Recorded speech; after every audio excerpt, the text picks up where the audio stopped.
Le cachet de la Société des Amis des Noirs. Ne suis-je pas ton frère? Cachet de la Société des Amis des Noirs, 1788. Am I not a man and a brother? Camée en jaspe, 1788, conservé au Wedgwood Museum à Barlaston, Grande-Bretagne. Registre de la Société instituée à Paris pour l'abolition de la traite des nègres, page 5, 1788. Document conservé à la Bibliothèque Mazarine, Paris. Soyez libres et citoyens. Gravure de Charles Boilly, d'après Pierre Rouvier. Frontispice du livre de Benjamin Frossard, La cause des esclaves nègres, 1789, conservé au musée d'Aquitaine à Bordeaux. Discours sur l'abolition de l'esclavage d'Anaxagoras Chaumette, document conservé à la médiathèque municipale de Nevers, 1794. La Société des Amis des Noirs, fondée en France en 1788, veut d'emblée s'inscrire dans le mouvement de remise en cause de l'esclavage qui se développe alors en Angleterre et en Amérique. C'est pourquoi elle choisit l'emblème de la Société abolitionniste de Londres pour cacher un Africain nu, chargé de chaînes, un genou en terre pour demander la liberté. Le célèbre céramiste Josiah Wedgwood, fervent abolitionniste, s'est chargé du cachet anglais en 1787. Il entreprend aussi de le reproduire dans cette céramique dure et fine comme le jaspe dont il est l'inventeur pour la diffuser en Angleterre comme en Amérique. Des sociétés anti-esclavagistes se sont en effet constituées depuis 1770 des deux côtés de l'Atlantique. Elles sont parvenues, avec le soutien des églises protestantes, quakers et méthodistes notamment, à cristalliser une large opposition à l'esclavage. Dès lors, ces camées ornent les broches, les vêtements ou les chapeaux des adversaires de l'esclavage. Ils servent la cause des esclaves mieux que des pamphlets, dira Benjamin Franklin. En Angleterre, les couches populaires se mobilisent.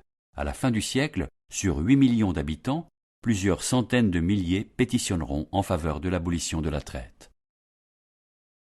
À la fois classique dans son expression artistique et émouvante, cette première image abolitionniste a symbolisé ce combat.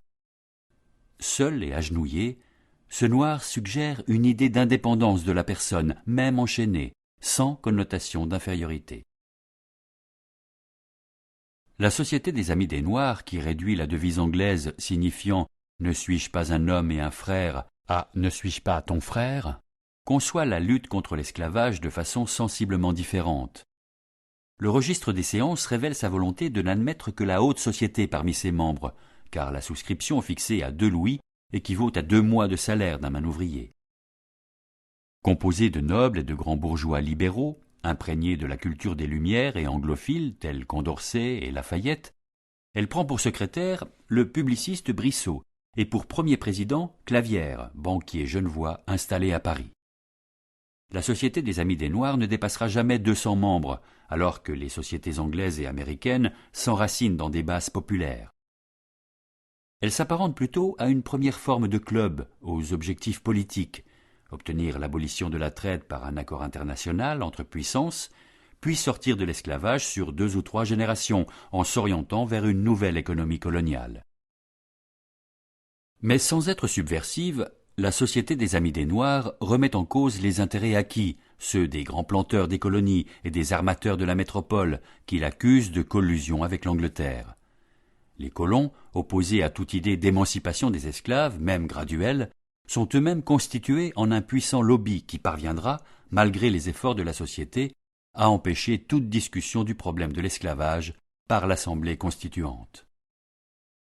L'emblème abolitionniste se répand aussi en France. Dès 1788, le frontispice de l'ouvrage du théologien protestant Frossard, La cause des esclaves nègres, en reprend la gravure inversée. Les 2 mains de l'esclave agenouillé que joignaient les fers sont maladroitement dissimulées par celles de la France monarchique qui l'accueille. Soyez libres et citoyens est un vœu à long terme. L'abbé Grégoire exprime la même idée en décembre 1789. Il n'est alors permis que de s'attendrir, en attendant le moment opportun pour les affranchir. Même après la disparition temporaire de la société en 1792, l'image reste liée dans les mentalités à l'abolition de l'esclavage, en dépit des bouleversements révolutionnaires.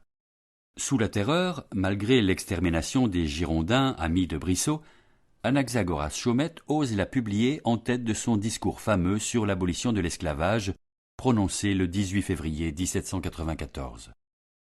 Mais Chaumette lui adjoint l'autre partie de la légende d'origine, affirmant sans détour l'humanité des Noirs. Au XIXe siècle, cette image symbole sera encore l'emblème de la seconde société abolitionniste. On en retrouve aussi la trace en peinture jusqu'au XXe siècle.